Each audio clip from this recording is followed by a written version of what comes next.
Hi guys, welcome to another episode of the world famous podcast, Beating the Press, with your two hosts, myself, Ty, obviously got the brilliant Kristian with us as well.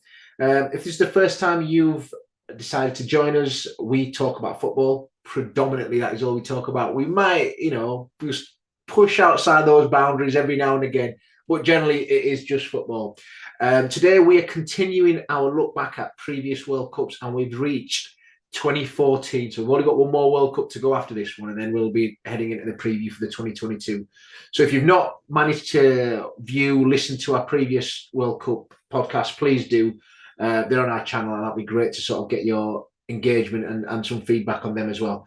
Anyway, today is 2014, and quite a bit to discuss, especially around England and Italy, with Chris being the England fan, me being the Italy fan. We were both in the same group. Magical things happened, and some extraordinary scorelines happened as well. So with all that being said, I'm just going to pass over to Chris and just sort of get how he's doing. And because there has been a bit of a COVID outbreak at BTP HQ. So if you want to give an update on that, and then 2014, we'll jump straight into it.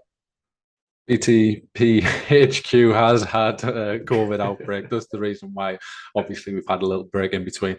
Me and Ty and a couple of good friends, we had the good fortune of going out to Milan for Ty's birthday. I won't say how old he was because, you'll never believe it in a million years. But yeah, we went to Milan, had great fun, and then Ty decided to give half of Italy and half of the Torino stadium COVID. so we've been recovering from it. So yeah, had a good couple of weeks. It was a good trip, wasn't it? It was brilliant, yeah. So I mean, it's just great to get, see mates. I think that's the first thing. But then obviously we picked Milan. I mean, what we normally do is we have like a window when we can go away, and then we think, what's the nation, where can we go? Generally we try to pick the cheaper ones, but Milan wasn't cheap, so we went Milan anyway. But it's the big 4-0, so it was good. So we got to Milan on the Friday night. I wasn't feeling great, but I thought I'm not going to cancel because it's it's my birthday. At no point did I think I had COVID at all. So my wife, she was sort of throwing up, and she had a bit of what I thought was a sickness bug. Anyway, Friday was when we were flying out. I threw up in the morning thinking, oh, that'll be right. I'll be right for the rest. Anyway, Friday, got there. I was probably about 70%. Had some pizza, the shittest pizzeria ever, the most overinflated prices ever. But we fell into the right tourist trap. Anyway, we were back on it. We were out. Got back in, and Saturday morning when I got up, I felt really, really shit. And I thought, it's probably just a bug or something, but I'll be right. Anyway, battled through. Then we went to Turin for the Turin derby. So public service in Italy is amazing. And when we were on the train, it only took us 45 minutes. It's a 150-kilometre journey, but it only took us 45 minutes. And on the journey there, we were looking at the train. I'm thinking, this is going quite quick. It was 300 kilometres an hour. And I thought, this might be one of the quickest in the world. So I quickly Googled it. We were on the quickest and fastest train in Europe. I was like, right, that's pretty handy. So we got to Turin and watched it. We were in the Torino end. We got involved with the Torino fans. Brilliant atmosphere. The whole mass. I mean, the bit that I remember from the start when they had the massive flags and they're waving, and we were literally, not far at all. And the songs and the passion, it was just brilliant to take it in. And Juve won 1-0. And we had a Juve fan who'd infiltrated himself into the Torino end.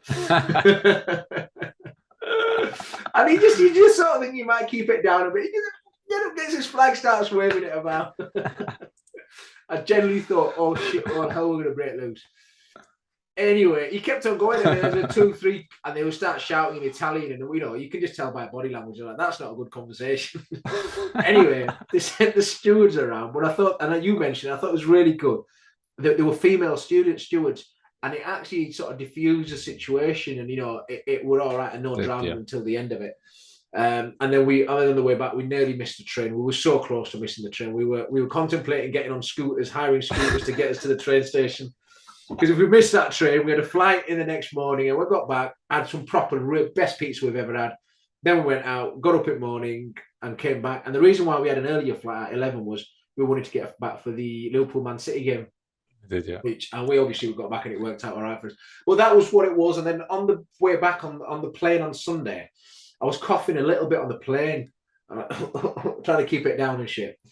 Anyway, I got home, I'm coughing a lot more. And my wife's like, I think you need to test. And I'll be right. I'm coughing loads. Anyway, I tested, and my line was like a solid line. It's like you've had COVID for a while and you're proper infected. And I just sort of right, you think back, don't you? I was like, well, I've been on two flights, I've been on about 4 trains, I've been in a 30,000 seat city, I've been 2 clubs, been about 4 restaurants. I'm infected a shitload.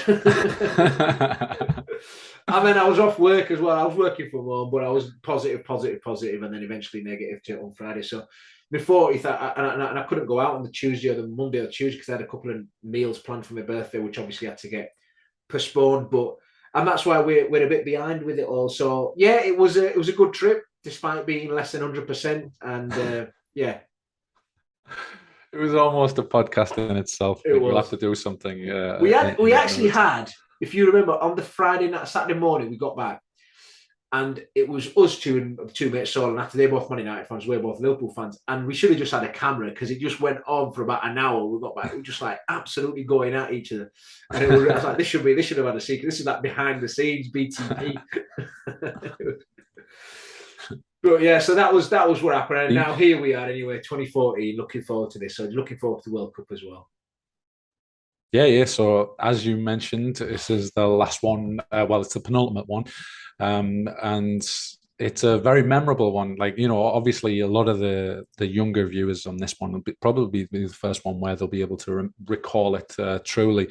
And we always claim that the home of football is England, of course, because it was invented here. But there was something special about it going to Brazil because, we may have invented the sport, but they kind of took it to that beautiful next level. It was almost like a second home. It's going to its second home, and it was a lot of excitement in the build-up going over there, and especially with it being over in South America as well, because we've had we had South Africa, we had the tournaments in Europe, so it was always kind of special. And obviously, you got to take into account the heat and everything that that was going to come in those tournaments, and European team had never ever won a World Cup in South America or any of the Americas before this World Cup, so that showed you how difficult a task it was going to be for the eventual winners. So of course, Germany, and we'll get to them. But yeah, 2014 was like a very it was a very eventful year, especially as a Liverpool fan. Now, before that season started, before that World Cup started, it was the end of the season where Steven Gerrard slipped over and Liverpool ultimately lost the title, not because of that one moment, but that's what people are going to remember. And what you'll remember is Luis Suarez was absolutely phenomenal in the 2014 season, which led into the World Cup. Now, as we're going to talk about in the World Cup, this was the Luis Suarez World Cup, a Luis Suarez major incident. We will get to that. And that is probably the overriding experience, the memory of this World Cup for me, because, it was such a key time for Liverpool personally, and England were just total dog shit as always.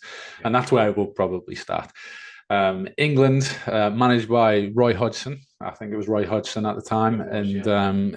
We had a relatively, I want to say, can you remind me what the group was? Costa Rica. So they had Italy, Costa Rica, and Uruguay in the group. So a tough group. If you take into consideration the 3 teams, Uruguay, England, and Italy, you're thinking 2 from them 3. We're going to go through there. And obviously, I think we played against. Did we play against Italy the first game? Italy was the first game, wasn't it? Yeah. Yeah, and long story short, obviously, it was Costa Rica with the absolutely amazing story of the World Cup. They managed to, finish second in the group, I think, behind Uruguay in the end. And it was actually England and Italy that went out. And it was Costa just... Rica won, you're right, I think Costa Rica won that group. But they might have won it, but unbelievable that actually happened, because, you're thinking England and Italy, probably, maybe Uruguay. But yeah, the England team, as always, I just feel like my segment of the podcast in these World Cups are absolutely brutal, because I have nothing to say. You look back at the England team at the time, it wasn't terrible, but I think in the defence we had, was it Jagielka? I've not got it up from me. You've got Jagielka, Cahill, Baines and Johnson. Yeah, exactly. And then Joe Hart. Yeah, so that was Roy Hodgson's team selection, and it was nothing to shout out about. We didn't actually play too bad against Italy, from what I remember. It was like a very counter-attacking performance, I want to say, and that's ultimately when we scored our goal from a counter-attacking goal with Daniel Sturridge. But from what I remember, it was Mario Balotelli who Balotelli scored the winner. Yeah. Yeah, scored the winner against us, and I don't remember the first goal, but yeah, scored the winner against us, and obviously you must have been absolutely buzzing with that. Yeah, I remember because obviously England-Italy games are always special, and I think if we played, was it the penalty shootout before in 2012 we played, and we not when Italy knocked England out with the Pirlo Panenka, and then so that was and thing with Italy is after they won the 2006, they didn't qualify from the 2010 World Cup group stages. There, that was another one. Who was in New Zealand. They had some really shit teams anyway. They beat England, so they're 3 points, and you're thinking they're home and hosed. What Italy did, what Italy do, and they managed to get beat by Costa Rica and Uruguay, the following 2 games, and it was just like, come on. And so Italy went home, and then it's just like, well, what we're going to watch now. But it was, for me, the World Cup it was a World Cup. Obviously, it was held in Brazil. Brazil were massive favourites. Everyone was like, yeah, Brazil are going to win it. They're at home. They got home advantage and everything. And the game, we will talk about it in a bit, was the game against Germany that stood up. And it's still, till this day, I think it's the most shocking scoreline. Not performance result, shocking scoreline in World Cup history. And I say history, and I'm talking about 1991. I can remember those older viewers and listeners probably might be able to look back further than that and say, yeah, this is the worst one. But that was just, you got to the semi-finals thinking, yeah, Germany, Brazil will go through, but they didn't, and they got hammered by Germany, and that's where we ended up with it. So, but the old Uruguay one, and I'm thinking Suarez, is that the one where he bit Chiellini? Yeah, it is. Yeah, he bit Chiellini, didn't he? In the thing, I don't know about you, but I remember thinking at that moment, this has gone beyond. It's gone beyond any kind of football. He's going to ultimately he got a 4-match ban, 4-month ban, and it was at a time where he kind of wanted to leave Liverpool. The season before it was the Arsenal bid, the 40 million plus £1. And obviously Liverpool turned it down, and apparently he was unhappy about that. So it was kind of a case where he was, I don't know, it won't have been contrived to do with anything to do with Liverpool to force a move or anything like that. It's just what Luis Suarez tends to do at World Cups. Obviously, we saw him in the last World Cup, with his, handball and that. And straight away, I just remember in that tournament thinking, we've lost him now. Like that, and ultimately, that was the last time he would never play for Liverpool again. And then he got obviously moved on to Barcelona. I don't know if you remember the Chiellini moment. Do you recall it? Yeah, so I remember it. He got bit on the shoulder, if I remember right. And Chiellini's turned around. He's gone like, but there was no VAR at the time. Do you know what I mean? So it's just like you carry what you're going to do. And it was such a surreal moment. And we're obviously Liverpool fans, and I'm an Italy fan as well. I'm thinking, I can't really defend that. No. It's like he's actually bit him. I was like, what goes through you? And he's got some gnashes as well. Do you know what I mean? And he got him. That a nice little bite there. And so it was just one of those moments where you think, did that just really happen? And it's like that Zidane moment against Materazzi in 2016 when he's headbutted him. I was like, has he just really done that? But it's just these great players. They just have like moments where they just do the dumbest shit ever. It's like you can't even explain it. The World Cup does bring out the weirdest of stories, the biggest, the best, the worst out of everyone because the emotion's so high. Like I've looked back at the highlights of this, and you've seen teams celebrating goals, and you've seen team players deflated when they've conceded goals. It's unlike anything else in you think of Champions League or anything like that. The World Cup is just something completely different. Even group games, the goals are celebrated like it's the winning goal in the World Cup final because you scored in a World Cup, and it's such a thing to do. So moving on, obviously we had the early exits of Italy and England, and then probably the biggest surprise in the tournament was Spain. Spain were obviously World Cup winners at the previous World Cup. They won the Euros. Obviously Barcelona were flying high at the time, and correct me if I'm wrong, I think did they get beaten the first 2 games, and then they got smashed against Holland early first game, and it was that Van Persie goal. Do you remember the one that was right? Yeah. And that Spain, it was interesting. I know that they continued a trend So if you sort of look back from, I'd say 98 onwards, so 98, the winners have always got knocked out in the first group stage. So 98, France won it. They got knocked out in 2002. No, so 2002 was all right because Brazil won that. And I don't know how they did in 2006. But anyway, 2006, Italy won and they got knocked out in group stage in 2010. 2010 was Spain and they got knocked out in groups. So there seems to be this thing at World Cups that previous winners, they tend to struggle in the next one because it's such, 4 years is a big cycling in there when there's all that pressure and everything. But yeah, so Spain going out was a huge, huge shock. Then they obviously got beat by Chile the next game as well, and then they were just dead and buried. They were out. And then obviously, sorry, go on. The crazy thing is, I'm looking at the team now, and you still had Iniesta, Xavi, Busquets, Xavi Alonso, David Silva, and obviously that's very like midfield heavy, and like they had Diego Costa at the time because there was that debate whether he was Brazilian or whether he was Spanish, and they kind of went through a period again where they didn't really have anyone up top. They had Torres on the bench, but 2014, he'll have been at Milan, in between Milan and Chelsea at that point, somewhere around about there. So it's not the Torres that you think of. It's not the David Villa that you probably think of. And you're looking at that point, Pedro and maybe Fabregas is kind of like a false nine. So they kind of struggled, which was quite a surprise considering they went at the tournament I'm presuming as favourites because they won every tournament beforehand. Yeah.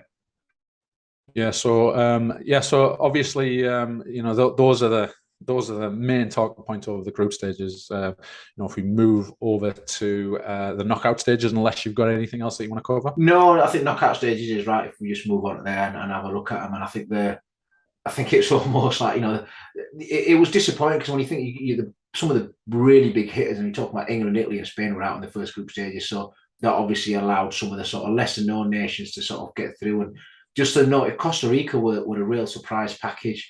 They got through to the quarters. They beat they beat Greece on penalties, and they got beat by Holland on penalties in the quarters. So they could have quite easily got some. So Costa Rica with like no mugs, and Uruguay got beat by Colombia, and they were out. Brazil just scraped by Chile, if I remember, because Chile were a good side in 2014. They just scraped by Chile, and they got through to obviously the quarters and played Colombia, and they won. But the other sort of team that I thought did well in just qualifying was Algeria, and they were a side they took Germany through to extra time, so they just got beat by the eventual winners. Sorry, spoiler alert. That's fine. Yeah, I don't know if you remember. I don't know if you remember. Van Gaal changed the goalkeeper. It was like a big talking point at the time against Costa Rica in the shootout. I remember, yeah. Yeah. Are you a fan of that? It's I don't know. I don't think it makes a huge difference. I mean, we've had it times where a goalkeeper's come on and it's not made a difference. I mean, the Chelsea one for Kepa coming on for Chelsea, it's not made a difference.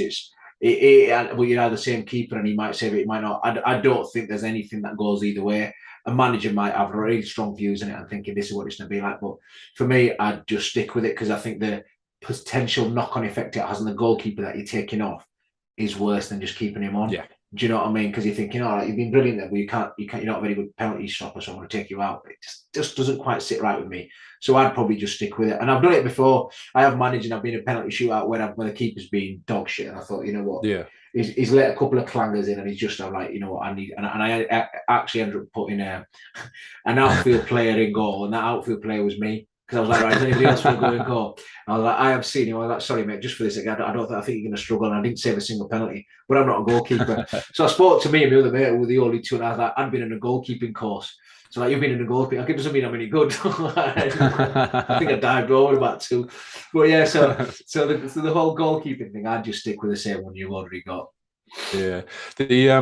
So obviously we've got Belgium. We'll quickly talk about them. Belgium were, I think, they're coming to like their golden era. Where they had like the likes of Company, still had the emergence of De Bruyne and Hazard. Obviously, they got knocked out by Argentina, and I don't know if you remember. We will go on to we'll skip Argentina now because they go into the final. But another team that we should probably talk about is very memorable, which was Colombia. They obviously had James Rodriguez, and I don't know if you remember, he scored in every single game that he played in that tournament. But we don't call him James, do we? We call him James. James, sorry.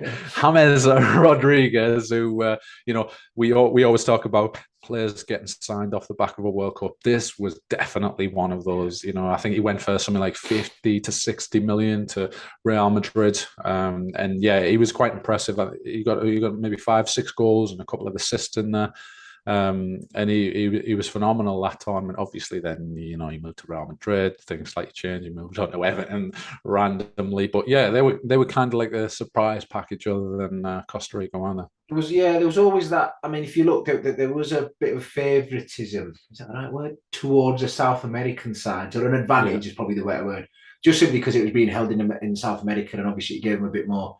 And as you saw, as teams progressed, you've had. I mean, there's obviously still that European influence as well. But just looking at the quarterfinals here, we've got Argentina, Costa Rica, Colombia, and Brazil. So that's a quarter. So you've got half the teams from South America, and the other half, to be fair, are from Europe. But they just felt like. Yeah, to be fair, that it just felt like, and then semis obviously there was 2 as well, and then there was 1 each from Europe and Brazil, Europe and South America for the finals as well. But just moving on, I think the biggest game, and the one that I remember, and I don't know if you would, and this is probably a really good. This will end up being the question of the day anyway. Will be the Brazil-Germany game. What do you remember of it? It's the one where Germany absolutely. It was 7-1. It finished 7-1, and I'm just watching that game.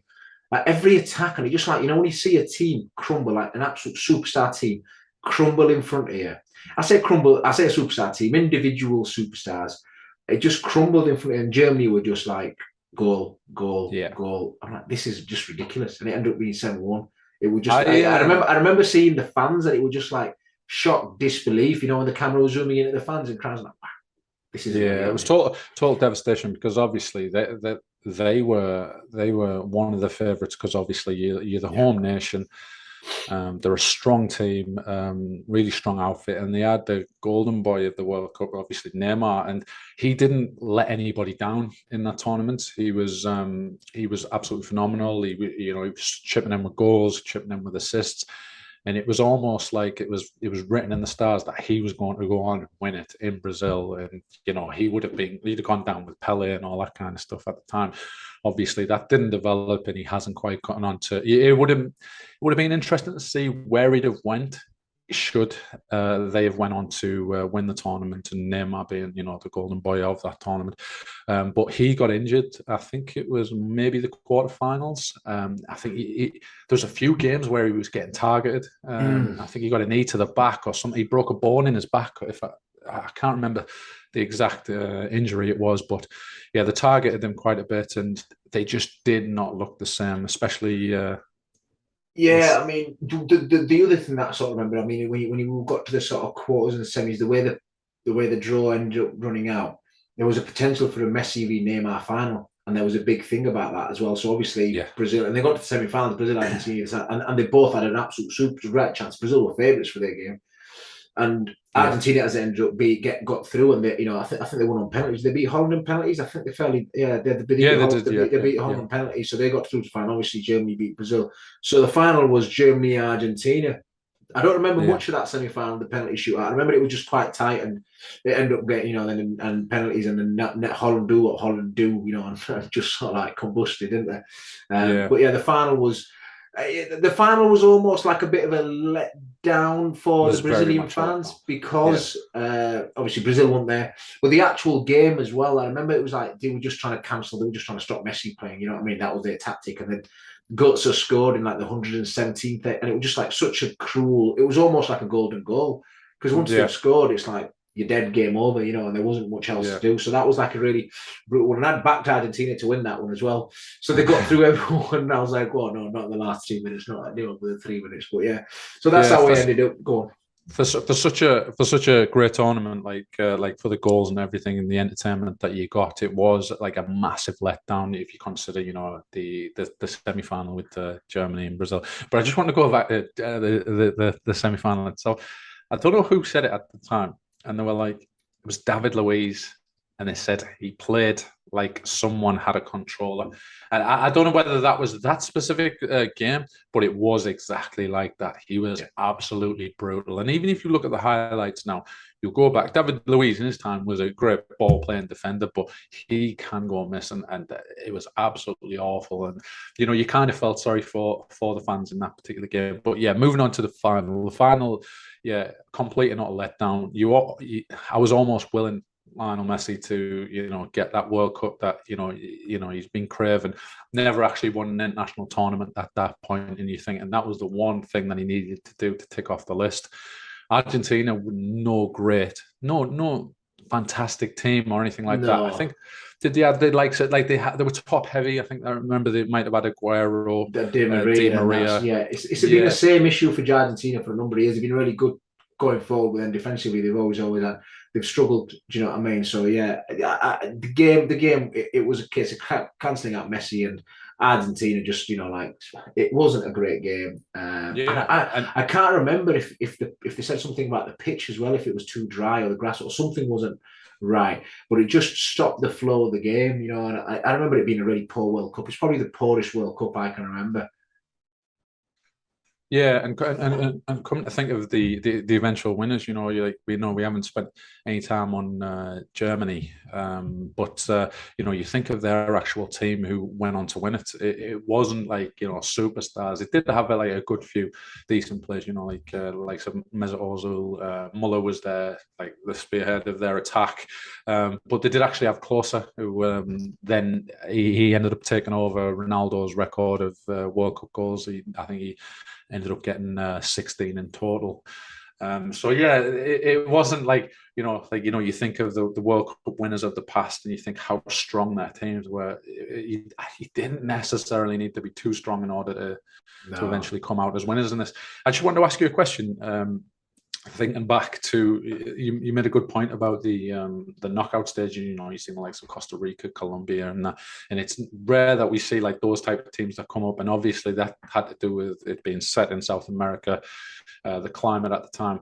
How do you think this World Cup in Qatar is going to be influenced by the heat? Do you think it could favour the South Americans? I think. No, I think it's... Sorry, bearing in mind, we've had... this was Germany were the first team to win it in South America, and I think we've had 4 European winners now in a row. Yeah. So, yeah, sorry. No, I think the fact that it's been shifted into winter, it'll still be hot, but I think the top teams will always end up being, towards the later stages of the tournament, and all the top South American players play in Europe anyway.